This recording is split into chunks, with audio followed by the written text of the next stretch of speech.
तो साथियों, एनएससी के राष्ट्रीय अध्यक्ष अशोक राउत साहब जी का एक स्टेटमेंट आया है। इसमें उन्होंने ये कहा कि अफवाहों पर ध्यान मत दीजिए। यानी कि ईपीएस 95 के जो पेंशनर्स है, इनके सामने कई प्रकार की वीडियोस के माध्यम से अलग अलग प्रकार की न्यूज आ रही है, और जिसमें ये भी न्यूज में आया था, जो कि आप लोगों को मैंने भी एक वीडियो के माध्यम से बताया था, कि पेंशनर्स के लिए वित्त मंत्रालय की ओर से 3,000 रुपए की राशि प्लस डीए का प्रस्ताव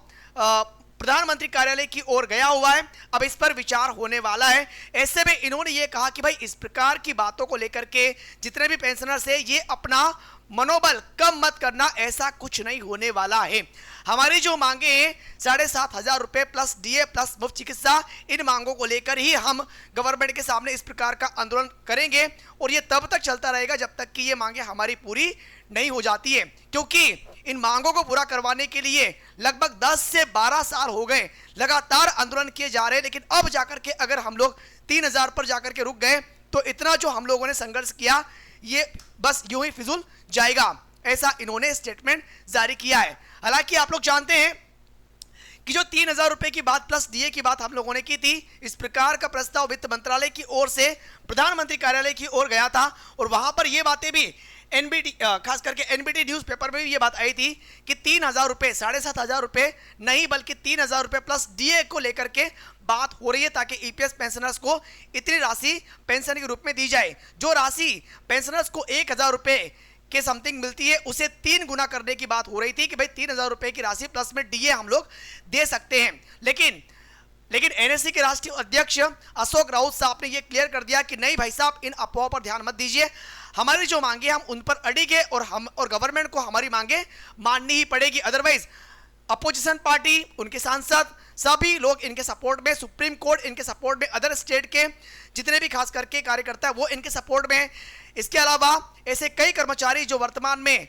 संरक्षित क्षेत्र और असंरक्षित क्षेत्र में काम कर रहे हैं, लगभग 7 करोड़ से ज्यादा ऐसे कर्मचारी जो कि इस उम्मीद के साथ में आस लगा के बैठे हुए हैं कि अगर 7,500 रुपए की पेंशन हो जाती है तो भाई साहब उनके रिटायरमेंट के बाद में ये राशि उन्हें भी प्राप्त होगी। ठीक है, तो ये पेपर कटिंग पर भी इन्होंने कहा कि भाई इस प्रकार ये भी एक अफवाह है, इस पर विशेष रूप से ध्यान नहीं देना है। हाँ, ये बात अलग है कि ईपीएस 95 के पेंशनर्स का जो खास करके एनएससी का जो हेडक्वार्टर है,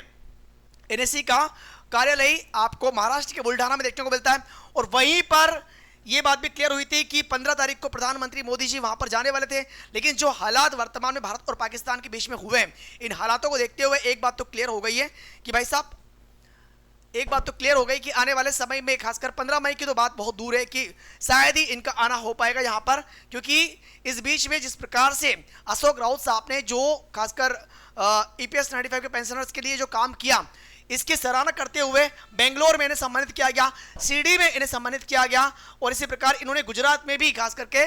स्पीच दी। अदर राज्यों में आंध्र प्रदेश, उड़ीसा, भुवनेश्वर, इन क्षेत्रों में भी इन्होंने स्पीच दी, वहां पर भी काफी पब्लिक इकट्ठा हुई थी। मतलब कुल मिलाकर के इनका एक स्टेटमेंट ये था कि 15 मई को अगर प्रधानमंत्री मोदी जी बुल्ढाना एनएससी के हेडक्वार्टर नहीं आते तो हम लोग देश व्यापी हो, यानी कि पूरे देश में एक व्यापक स्तर पर आंदोलन करेंगे। लेकिन वर्तमान स्थिति भारत और पाकिस्तान के बीच में जो है, इस बात को ध्यान रखते हुए इन्हें थोड़ा सा संयम रखना पड़ेगा। ये बात भी हालांकि ये सभी लोग जानते हैं। अगर हम लोग बात करेंगे राष्ट्रीय संघर्ष समिति यानी कि एनएससी की अगर बात करते हैं, इसका हेडक्वार्टर आपको बुल्ढाना देखने को मिलेगा, और यहां पर इस प्रकार से भारी मात्रा में खासकर ईपीएस 95 के पेंशनर्स आंदोलन करके बैठे हुए हैं, और ये सभी इंतजार कर रहे थे कि मोदी जी यहां पर आएंगे और घोषणा करेंगे कि कब से पेंशन इनको मिलने वाली है। लेकिन फिलहाल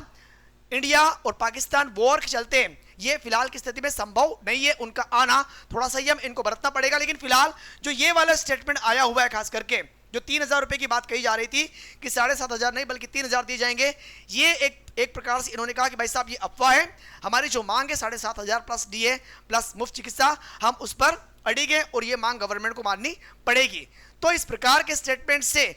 एक बात तो हो जाती है क्लियर कि ईपीएस 95 के जो पेंशनर्स हैं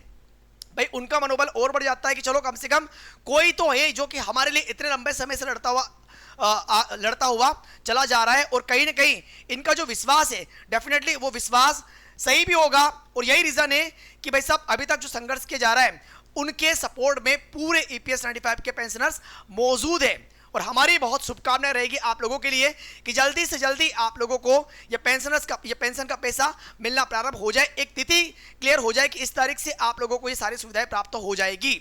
बाकी आप लोगों की राय यहाँ पर क्या होगी, वो राय आप लोग कमेंट सेक्शन में देने का प्रयास जरूर करिएगा। बाकी हम लोग मिलेंगे, जो भी अपडेट ईपीएस 95 से रिलेटेड आएगी वो आप लोगों तक इसी प्रकार पहुंचाई जाएगी। सो मिलते हैं अगले वीडियो में एक नई जानकारी के साथ। सो अभी के लिए बहुत बहुत धन्यवाद। Thank you. जय हिंद, जय भारत।